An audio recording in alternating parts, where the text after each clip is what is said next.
fresh sana Irakomeye. Noneho rero tumaze iminsi nyine tuvuga ngo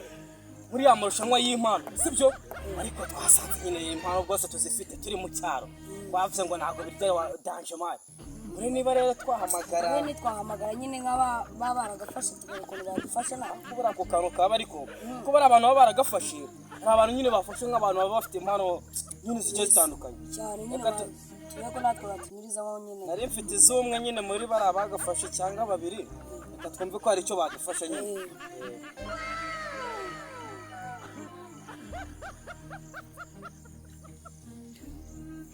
Allo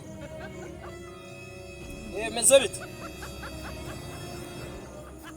ni Seven King na Gafigiri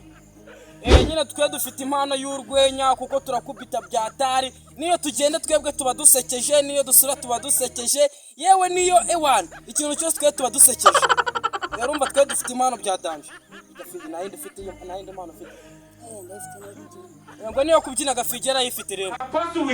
kuko nta kintu mwadufasha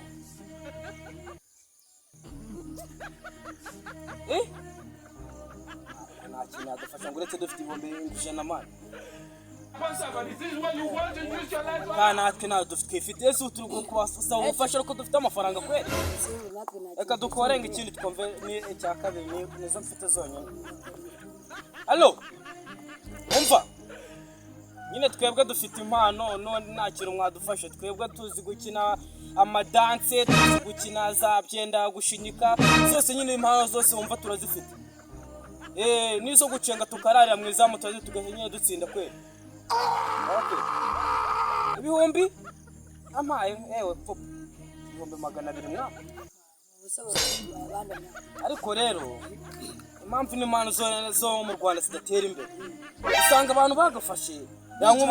nk'ikira boro yankungu kiri kuduca amafaranga kandi twebwe impano turazifite danje uze tubigenze bite Agafigira bize reka nkwereke tugende twirwaneho n'ubundi utirwanyeho ntabwo wagira ku kintu reka none nawe ukundwa na wose twigendere